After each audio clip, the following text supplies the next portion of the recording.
Hello to all the viewers. आज हम लोग पढ़ेंगे लेक्चर नंबर 12 जिसमें हम लोग देखेंगे कार्नोट इंजन की एनालिसिस के बारे में। लास्ट वीडियो लेक्चर में हम लोगों ने कार्नोट इंजन के बारे में पढ़ा। जो भी कंप्लीट इसका डायग्राम होता है वो हम लोगों ने देखा था। साथ में 4 प्रोसेस डिस्कस किए थे जो कि एक साइक्लिक प्रोसेस थे और रिवर्सिबल प्रोसेस थे। तो ये चारों प्रोसेस जो थे ये हम लोगों ने डिटेल में डिस्कस किया। आज हम लोग देखेंगे कि इसका डायग्राम कैसे बनता है और साथ में हम लोग पीवी डायग्राम और टीएस डायग्राम डिस्कस करेंगे और साथ में हम लोग देखेंगे कि इस कार्नोट इंजन की एफिशिएंसी हम लोग कैसे निकाल सकते हैं। सो स्टार्ट करते हैं विद द लेक्चर।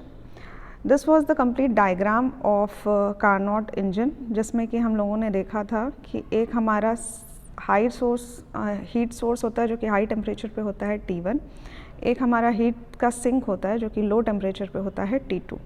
इसके बाद यहाँ पे हमारा एक पिस्टन सिलेंडर का अरेंजमेंट होता है जिसका जो सिलेंडर हेड होता है ये रिमूवेबल होता है। एक बार हम लोग इसको रिमूव कर सकते हैं जब हम लोगों को आइसोथर्मल प्रोसेस चाहिए रहता है, और एक बार हम लोग इसको अप्लाई कर सकते हैं जब ये फुली कन्फाइंड स्टेट में हो जाएगा और हमें एडियाबैटिक प्रोसेस चाहिए रहता है।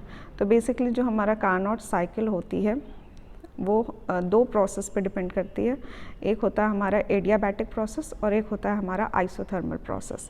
ये था इसका स्कीमेटिक डायग्राम। जो हम लोग प्रोसेस का डायग्राम जो हम लोग बनाते हैं तो इस तरह से बनता है इसका diagram. Step by step process number 1 पे कैसा डायग्राम होता है, 2 पे कैसा होता है, एंड 3 एंड 4 ये हम लोग लास्ट वीडियो लेक्चर में अपने डिस्कस कर चुके हैं। तो अगर आप लोगों ने लास्ट वाला पार्ट नहीं देखा है तो ये वाला पार्ट, इससे पहले वो वाला पार्ट देख लीजिए आप लोग। तो स्टार्ट करते हैं विद द डायग्राम। तो ये अगर हम लोग पीवी डायग्राम की बात करते हैं तो इस तरह का कुछ डायग्राम बनता है जिसमें पी हमारा वाई एक्सिस पे है और वॉल्यूम यानी कि वी हमारा एक्स एक्सिस पे होता है। कुछ ऐसा डायग्राम बनता है इसका। बिकॉज एक प्रोसेस आइसोथर्मल होता है और एक प्रोसेस हमारा एडियाबैटिक होता है, देन अगेन एक प्रोसेस हमारा आइसोथर्मल होता है, फिर एक प्रोसेस एडियाबैटिक होता है। ये 4 प्रोसेस होते हैं हमारे। इसका जो डायग्राम होता है पीवी में वो कुछ इस तरह से आता है, इस तरह से बन के आता है। यहाँ पे ये होता है कि अगर हम लोग प्रोसेस का स्टार्टिंग देखें, प्रोसेस नंबर 1 से, प्रोसेस नंबर 1 से स्टार्ट होता है। प्रोसेस नंबर 1 से 2 जब जाता है तो ये एक रिवर्सिबल आइसोथर्मल हीट का एडिशन होता है। मतलब यहाँ पे एक कुछ आइसोथर्मल प्रोसेस हो रहा है। जब हम पीवी डायग्राम बनाते हैं, जो कि जब हम लोगों ने वर्क डन का फॉर्मूला देखा था तो वहाँ पे मैंने आप लोगों को इसको डिटेल में बताया, आई थिंक लेक्चर नंबर 3 और 4 में। तो वो आप लोग वीडियो लेक्चर देख लीजिए, उसमें आपको समझ में आएगा। जब आइसोथर्मल की लाइन बनती है तो वो पीवी डायग्राम में कुछ इस तरह बनती है, ऐसे स्लैंट लाइन आती है कर्व की तरह। और जो एडियाबैटिक लाइन आती है वो भी एक कर्व आती है, बट वो इससे ज़्यादा इसका स्लोप होता है, मतलब ज़्यादा स्लोपी, ज़्यादा कर्वी लाइन होती है। अगर मैं सेम डायग्राम में बताऊँ आपको तो पीवी में अगर ये आइसोथर्मल है तो कुछ ऐसा एडियाबैटिक लाइन आएगा, तो कुछ ये इस टाइप का एडियाबैटिक की लाइन आती है। तो यहाँ पे अगर हम लोग देखें रिवर्सिबल आइसोथर्मल हीट एडिशन हो रहा है, मतलब इसके इस लाइन में ही हम लोग एक क्यू इन करके मान लेते हैं। इसके बाद नेक्स्ट जो होता है 2 से 3 प्रोसेस जो होता है हमारा, प्रोसेस नंबर 2 से 3 वो रिवर्सिबल एडियाबैटिक होता है। रिवर्सिबल एडियाबैटिक प्रोसेस होता है और इसी रिवर्सिबल एडियाबैटिक को हम लोग आइसेंट्रोपिक प्रोसेस कहते हैं। आइसेंट्रोपिक प्रोसेस क्या होता है? एंट्रोपी से बन के बना है आइसेंट्रोपिक प्रोसेस। जिस प्रोसेस में हमारी एंट्रोपी कांस्टेंट होती है उसे हम लोग आइसेंट्रोपिक कहते हैं। इसका डिटेल वीडियो लेक्चर इसके नेक्स्ट वीडियो लेक्चर में आएगा। तो अगर आप लोगों को एंट्रोपी यहाँ पे समझ नहीं आ रही है तो परेशान मत होइए, बस इस टर्म को याद रखिए कि रिवर्सिबल एडियाबैटिक को हम लोग आइसेंट्रोपिक प्रोसेस भी कह सकते हैं। इस प्रोसेस में एंट्रोपी हमारी कांस्टेंट होती है। क्योंकि यहाँ पे एक एक्सपेंशन हो रहा है तो एक्सपेंशन में कुछ वर्क डन हमें मिलता है, तो कह सकते हैं हम लोग यहाँ से हमें कुछ एक वर्क ऑब्टेन हुआ, सॉरी W, कुछ यहाँ से हमें वर्क ऑब्टेन हुआ W23। देन अगेन हमारा एक 3 से 4 हमारा एक प्रोसेस होता है जो कि रिवर्सिबल आइसोथर्मल है। और इस टाइम पे हमारी जो हीट है वो रिजेक्ट हो रही है, इस टाइम पे हमारी हीट रिजेक्ट हो रही है। तो यहाँ से हमारा जो Q है वो आउट हो रहा है, ये हमारा इस तरह की लाइन जाती है। देन अगेन 4 से लेकर 1 तक हमारा एक कंप्रेशन का प्रोसेस होता है, जिस टाइम पे रिवर्सिबल एडियाबैटिक कंप्रेशन हो रहा होता है। तो यहाँ पे कंप्रेस करते हैं हम लोग, कुछ कार्य इसमें देते हैं। तो फोर से 1 हम लोगों ने कुछ वर्क किया है सिस्टम पे कंप्रेस करने के लिए, और अगेन ये साइकिल चलती रहती है। तो ये हमारा कंप्लीट पिक्चर है। अगर हम लोग देखें कंप्लीट डायग्राम है, पीवी डायग्राम है हमारा कार्नोट इंजन का। मेन इम्पॉर्टेंट जो होता है वो हमारा पीवी डायग्राम होता है। इसके बाद एक और डायग्राम होता है टीएस डायग्राम, वो भी हम लोग सेम प्रोसेस बना सकते हैं। यहाँ पे ये पीवी डायग्राम है। नेक्स्ट हम लोग देखते हैं टीएस डायग्राम। इसमें भी सेम प्रोसेस होता है। प्रोसेस नंबर 1 से लेकर 2 तक हमारा रिवर्सिबल एडियाबैटिक हीट एडिशन होता है। हीट एडिशन मतलब यहाँ पे क्यू इन हो रहा है हमारा। देन अगेन 2 से 3 जो हमारा प्रोसेस होता है, 2 से 3 होता है, वो हमारा एक्सपेंशन हो रहा होता है हमारा, यहाँ पे आइसोथर्मल होगा।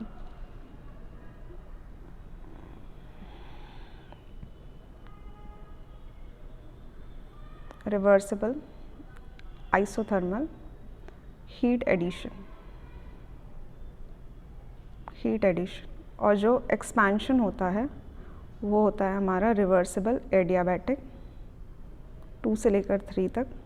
बिकॉज़ मैंने आप लोगों से कहा था कि ये आइसेंट्रोपिक भी होता है, और यहाँ पे एंट्रोपी हमारी कांस्टेंट होती है। तो यहाँ हम लोग देख सकते हैं कि एंट्रोपी की लाइन जो है वो कांस्टेंट है, सीधी लाइन है। एंट्रोपी यहाँ पे हमारे एक्स एक्सिस पे है, यहाँ पे सीधी लाइन है। बिकॉज़ ये आइसोथर्मल प्रोसेस था, तो यहाँ से 1 से लेकर 2 तक हमारा टेम्परेचर जो है वो कांस्टेंट है, इतना बना हुआ है। ये जो टेम्परेचर है वो T1 मान सकते हैं या T2 मान सकते हैं। ये हमारा हाई टेम्परेचर है, हाईएस्ट टेम्परेचर जो रीच किया है हमारे कार्नोट इंजन ने। और T3 या फिर T4 जो है हमारा, ये लोएस्ट टेम्परेचर है, lowest temperature of our Carnot cycle. ठीक है। अगेन यहाँ से 3 से लेकर 4 तक जो हमारा प्रोसेस होता है वो होता है रिवर्सिबल आइसोथर्मल, और हीट जो है वो आउट होती है, हीट का रिजेक्शन होता है। और यहाँ से हमारा रिवर्सिबल एडियाबैटिक कंप्रेशन होता है, रिवर्सिबल एडियाबैटिक कंप्रेशन। तो यहाँ से हमारा W कुछ इन होता है।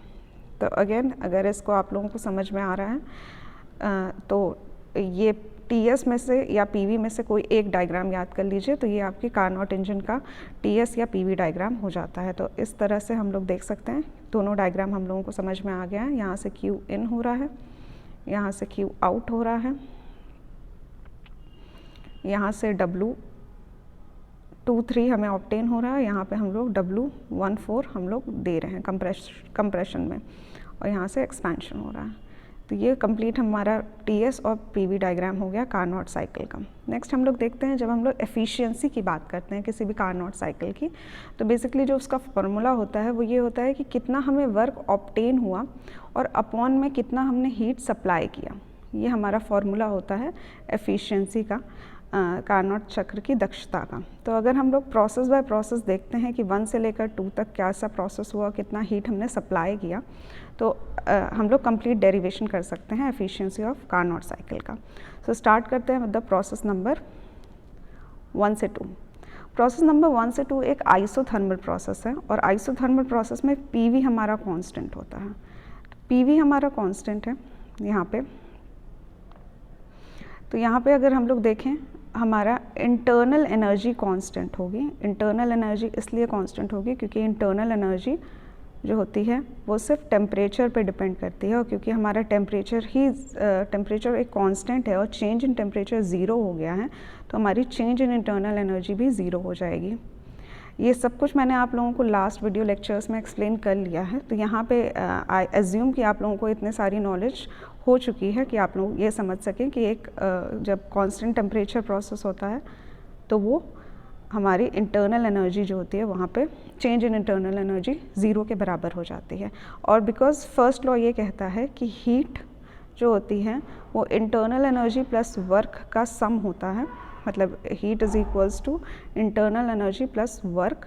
तो यहाँ पे internal energy change in internal energy 0 हो चुकी है, तो मतलब heat change in heat is equals to change in work done. और वर्क डन का फॉर्मूला जो होता है वो होता है 1 से लेकर 2 PdV। सिमिलरली अगर हम लोग इसको PdV के टर्म्स में ना लिख के R और T यानी कि गैस कांस्टेंट और टेम्परेचर के टर्म्स में लिखें तो RT1 log P1/P2 हमारा फॉर्मूला आ जाता है यहाँ से। नेक्स्ट जो हमारा प्रोसेस है वो है प्रोसेस नंबर 2 से 3।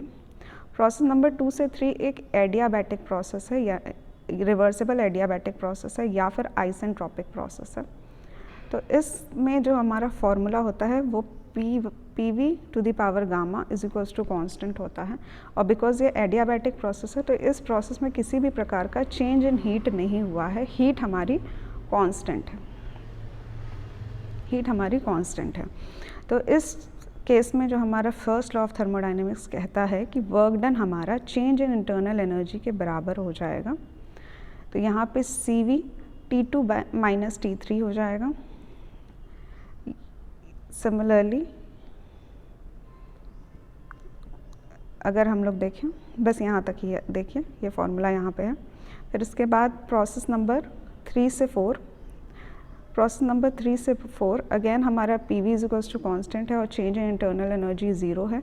यहाँ पे हमारा 3 से 4 का फॉर्मूला ये आएगा बिकॉज यहाँ पे जो हीट है वो आउट हो रही है, हीट रिजेक्ट हो रही है हमारे सिस्टम में से, इसलिए माइनस का साइन आ जाएगा। तो माइनस का साइन आ जाता है। अगेन प्रोसेस नंबर 4 से 1 में जो हमारा प्रोसेस होता है वो एक एडियाबैटिक प्रोसेस होता है और चेंज इन हीट हमारी 0 होती है। तो यहाँ पे वर्क डन हमारा CV T1 माइनस T4 के बराबर हो जाएगा। अगर हम लोग नेट वर्क की बात करते हैं तो कितना कार्य हमें, कितनी ऊष्मा हमने दी है, Q इन और माइनस में Q आउट, ये हमारा बताएगा कि कितना हमने नेट वर्क कितना हुआ है। तो अगर हम लोग फार्मूला देखें कि इतना Q हमने दिया है और इतना Q हमें आउट मिला है, तो इस तरह से ये पर्टिकुलर फार्मूला आ जाएगा लॉग के टर्म्स में P1/P2 और लॉग P4/P3, इस टर्म्स में ये फार्मूला आ जाएगा। Because since it is an adiabatic process तो हमें पता है कि P2/P3 is equals to T2/T3 gamma upon gamma minus 1, ये एडियाबैटिक का फॉर्मूला होता है। ये सारे फार्मूलेज हम लोगों ने डिस्कस किए हैं वीडियो लेक्चर्स में, जब हम लोग एडियाबैटिक प्रोसेस का स्टार्टिंग में देख रहे थे। तो यहाँ पे आई अज्यूम कि आप लोग फुली नॉलेज होगी आप लोगों को इस फार्मूले के बारे में। तो यहाँ से जो फार्मूला आ जाएगा वो एक प्रेशर जो होता है वो दूसरे प्रेशर का अगर हम लोग अपॉन में करते हैं, यहाँ पे एक P2/P3 करते हैं तो इसी पर्टिकुलर T2/T3 का जो रेशियो है, टेम्परेचर का रेशियो, वो गामा अपॉन गामा माइनस 1 के बराबर हो जाता है। तो यहाँ पे ये जो गामा है ये हमारा एडियाबैटिक कांस्टेंट है। सिमिलरली अगर P1/P2 का रेशियो निकालें तो P4 का रेशियो निकालें तो T1/T4 के रेशियो के बराबर आएगा। और क्योंकि हमें पता है कि T2 is equals to T1 के बराबर और T3 हमारा T4 के बराबर है, तो हमारा जो फाइनल फार्मूला आएगा वो कुछ इस तरह से आ जाएगा। तो ये फार्मूला, ये कंप्लीट डेरिवेशन अगर आप लोग लिख के एक बार करेंगे तो आप लोगों को कंप्लीट समझ में आ जाएगी। तो यहाँ से जो हमारा नेटवर्क मिल जाएगा वो लॉग P1/P2 अगर हम लोग देखें तो लॉग P4/P3 हम लोग बाहर ले सकते हैं इसको, क्योंकि ये दोनों इक्वल हो जाएंगे। हमने यहाँ पे देखा ये रेशियो इक्वल हो जाएगा। तो यहाँ से अगर हम लोग फार्मूला देखें तो डब्लू नेट का फार्मूला ये आएगा। तो डब्लू नेट अगर हमें पता चल गया है तो न्यूमरेटर हमें हमारे एफिशिएंसी का न्यूमरेटर पता है। अब दी गई ऊष्मा हमने ऑलरेडी यहाँ पे निकाली हुई है, इस फार्मूले में हमें दी गई ऊष्मा पता है। तो यहाँ से अगर हम लोग इसको डिनोमिनेटर में लिखते हैं तो यहाँ से हमारा ये फार्मूला आ जाता है, जिसमें हम लोग देखते हैं कि लॉग P1/P2 कॉमन है तो ये एक दूसरे से कैंसिल आउट हो जाता है। और जो हमारा फार्मूला बनता है वो बनता है कार्नोट की efficiency is equals to T1 minus T3 upon में T1, यानी कि 1 minus T lower upon T higher. जो भी हमारा लोएस्ट टेम्परेचर था यानी कि T3 या फिर T4 कह सकते हैं इसको, और जो हमारा हायर टेम्परेचर था, उन दोनों का रेशियो और 1 से अगर हम लोग माइनस करते हैं तो यही हमारा कंप्लीट फार्मूला होता है फॉर कार्नोट इंजन। तो ये पर्टिकुलर डेरिवेशन होता है कार्नोट इंजन का। कार्नोट इंजन का यही पर्टिकुलर डेरिवेशंस होते हैं। एफिशिएंसी अक्सर हम लोगों से फार्मूले में पूछी जाती है, तो जब हम लोग न्यूमेरिकल्स करेंगे तो हम लोग यही फार्मूला देखेंगे जहाँ पे हम लोग 1 माइनस टी जो लोएस्ट टेम्परेचर होगा अपॉन में टी जो हाईएस्ट टेम्परेचर होगा, जब हम ये यूज़ करेंगे तो हमारी कार्नोट इंजन की एफिशिएंसी आ जाएगी। और क्योंकि यही हमारे किसी भी इंजन की जो मैक्सिमम एफिशिएंसी होती है वो उसके कार्नोट इंजन के एफिशिएंसी के बराबर होती है। तो यहाँ हम लोग देख सकते हैं कि this is the maximum efficiency that we can get from any heat engine. तो इस पर्टिकुलर वीडियो लेक्चर में हम लोगों ने कार्नोट इंजन की डेफिनेशंस के बारे में, डेरिवेशन के बारे में पढ़ा है। कार्नोट इंजन की डेरिवेशन हम लोगों ने एफिशिएंसी का फार्मूला देखा, पीवी और टीएस डायग्राम के बारे में देखा है। इससे पहले के वीडियो लेक्चर में मैंने आप लोगों को कार्नोट इंजन के जो डायग्रामेटिक स्कीमेटिक डायग्राम्स होते हैं उसके बारे में प्रोसेस वाइज बताया, 1 से 2, 2 से 3 और 3 से 4 क्या सारे प्रोसेस होते हैं। नेक्स्ट वीडियो लेक्चर में हम लोग कार्नोट के थ्योरम के बारे में पढ़ेंगे। कार्नोट इंजन पे बेस्ड हमारा जो कार्नोट का थ्योरम होता है हम लोग उसके बारे में पढ़ेंगे। So thank you for watching the lecture.